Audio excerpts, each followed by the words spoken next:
warahmatullahi wabarakatuh. Halo teman-teman semuanya, kami dari kelompok 3 mata kuliah Matematika Dasar kelas PSPM 21A Universitas Negeri Medan. Dalam video kali ini, kami akan memaparkan materi mengenai penerapan integral. Namun, sebelum lanjut ke pembahasan materi, kita kenalan dulu yuk. Perkenalkan, kami kelompok 3 terdiri dari Angel Monica Panjaitan, Citra Nada F. Simatupang,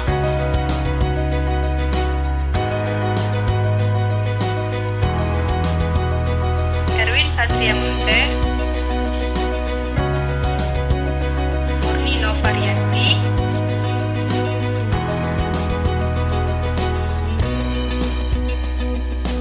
dan Wahdi.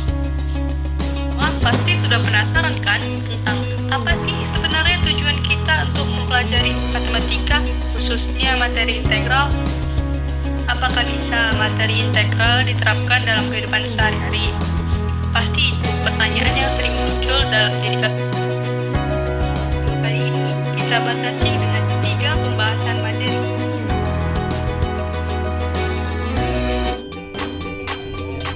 Oke, baiklah. Jadi di sini saya akan menjelaskan tentang penerapan integral volume.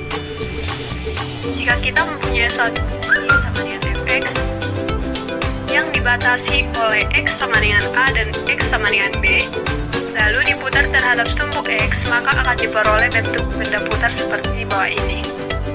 Jika kita mempunyai suatu fungsi y sama dengan fx yang dibatasi oleh y sama dengan c dan y sama dengan b, lalu diputar terhadap sumbu y, maka akan diperoleh bentuk benda putar seperti di bawah ini. Seperti bentuk benda putar di atas, kita dapat menghitung volumenya dengan cara menggunakan integral fungsi. Beberapa rumus yang dapat digunakan untuk menghitung volume benda putar dari suatu kurva fungsi y sama dengan fx yang diputar terhadap sumbu x dan y sebagai berikut. Yang pertama, rumus volume benda putar dari kurva yang dibatasi fungsi y sama dengan fx dan sumbu x dan diputar terhadap sumbu x satu putaran penuh. Rumusnya yaitu V sama dengan V integral y kuadrat dx atau V sama dengan V integral fx kuadrat dx. Lalu yang kedua adalah rumus volume benda putar dari kurva yang dibatasi fungsi x sama dengan fy dan sumbu y dan diputar terhadap sumbu y satu putaran penuh. Rumusnya yaitu V sama dengan V integral x kuadrat dy atau V sama dengan V integral fy kuadrat dy. Dan yang kedua, V sama dengan V integral x kuadrat dy atau V sama dengan V integral fy kuadrat dy. Lalu yang ketiga adalah rumus volume benda putar garis x sama dengan b dan diputar terhadap sumbu x satu putaran penuh. Selanjutnya yang keempat adalah rumus volume benda putar dari kurva yang dibatasi fungsi x sama dengan fy dan sumbu y, garis y sama dengan c, garis y sama dengan d dan diputar terhadap sumbu y satu putaran penuh.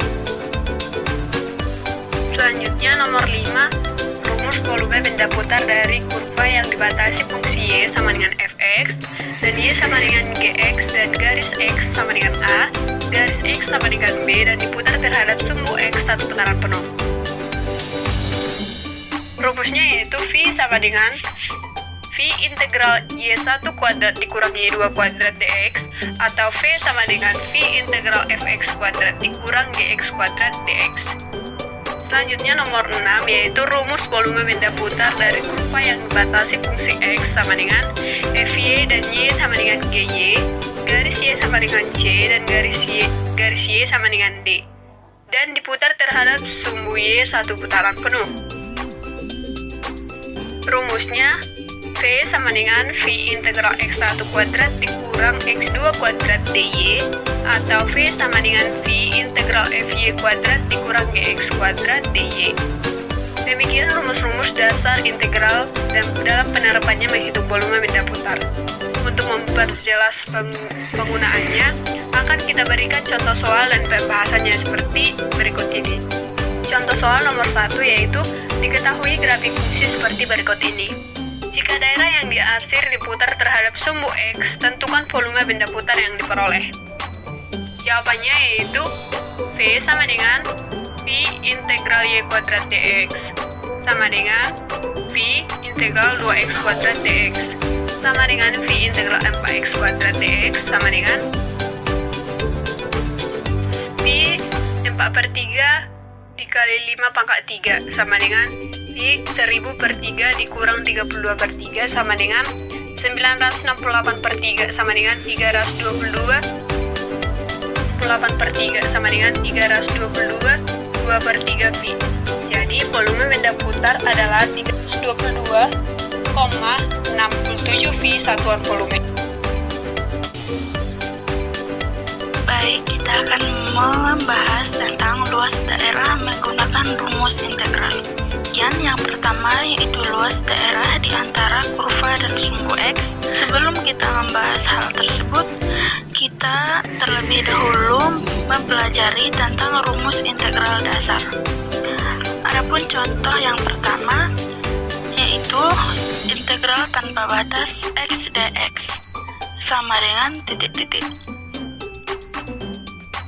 Adapun penyelesaiannya 1 per, karena pada dasarnya integral itu rumusnya 1 per.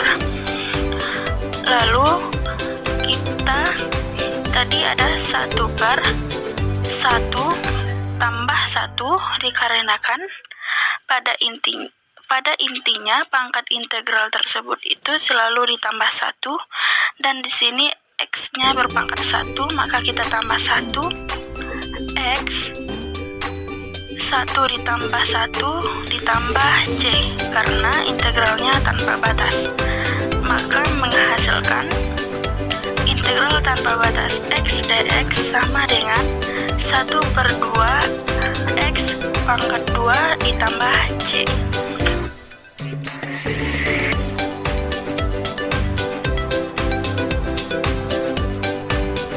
Baik, sekarang kita akan membahas tentang mencari luas daerah di antara kurva dan sumbu X.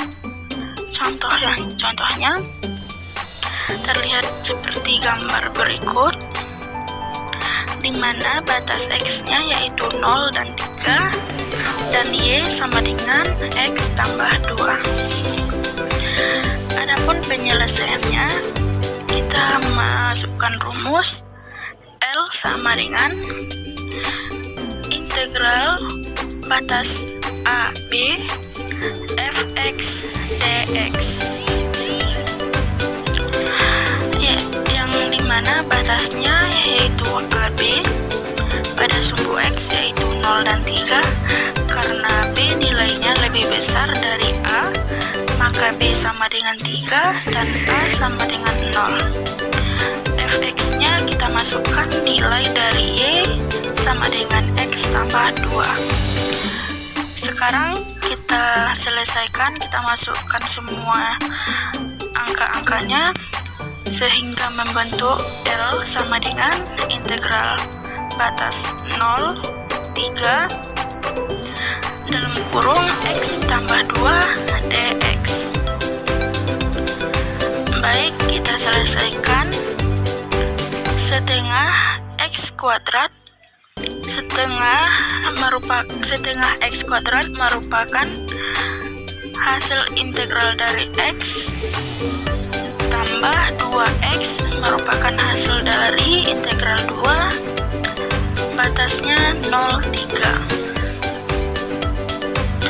Lalu kita masukkan semua variabel X itu diganti dengan angka 3 sehingga menghasilkan 1/2 dikali 3 pangkat 2 ditambah 2 kali 3 dikurang. Selalu di sini selalu tandanya tanda kurang, maka nilai yang akan diisi di sini semua variabel X-nya kita ganti dengan 0 sehingga menghasilkan 1/2 dikali 0 pangkat 2 ditambah 2 dikali 0.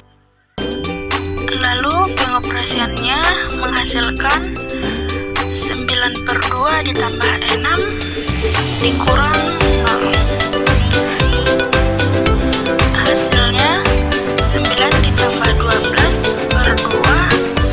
Ini merupakan hasil kali silang dari 9/2 ditambah 6 sehingga menghasilkan 21/2. Maka hasil akhirnya yang kita dapatkan yaitu 21/2. Baiklah, kali ini kita akan membahas tentang pemanfaatan integral untuk menghitung panjang busur. Contoh aplikasi integral, salah satunya adalah digunakan untuk mencari panjang tali busur sebuah kurva. Penggunaan interval dalam menentukan panjang busur dengan integral ini adalah bentuk dari penerapan jumlah Riemann. Sekarang, coba kita perhatikan gambar di bawah ini. Akan dihitung panjang busur kurva fx pada interval a, b, atau bisa juga jika ingin menghitung interval c, d. Untuk menghitungnya, maka dibuat garis yang berwarna merah. Sekarang fokus pada interval c, d. Di sini panjang garis yang berwarna merah dan menghubungkan c dan d, di mana c xk dikurang 1, yk dikurang 1 ke titik d xk, yk, dan gunakan rumus jarak antara dua titik.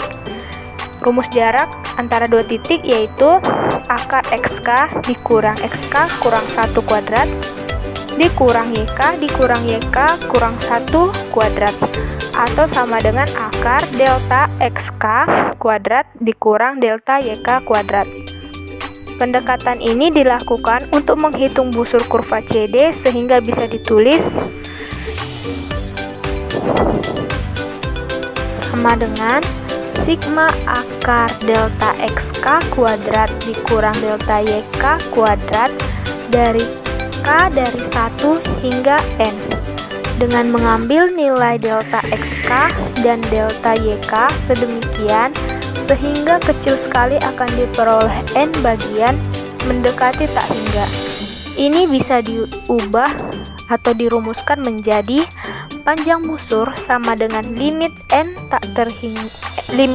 mendekati tak terhingga dari sigma akar delta xk kuadrat dikurang delta yk kuadrat k dari mulai 1 hingga n, atau jumlah Riemann panjang busur sama dengan limit n mendekati tak hingga sigma akar delta xk kuadrat dikurang delta xk per delta yk kuadrat dikali delta xk kuadrat k dari 1 sampai dengan n, atau bisa kita sederhanakan limit n mendekati tak hingga dari sigma akar 1 dikurang delta xk per delta yk kuadrat dikali delta xk dari k dari mulai 1 hingga ke n. Integral dengan batas bawah a, batas atas b, akar dari 1 ditambah dy per dx kuadrat dx, atau sama dengan limit n mendekati tak hingga sigma akar delta xk per delta yk kuadrat ditambah 1 delta yk dari k mulai dari 1 hingga n, sama juga dengan integral dengan batas bawah c, batas atas d, akar dy per dx kuadrat ditambah 1 dy. Baiklah, dari penjelasan kawan-kawan saya, kita dapat menarik kesimpulan bahwa integral dapat diterapkan dalam berbagai hal, dan seluruh penerapannya tersebut dapat memudahkan menghitung sesuatu dengan proses matematika. Sekianlah hasil dari diskusi kami kelompok 3. Saya ucapkan terima kasih.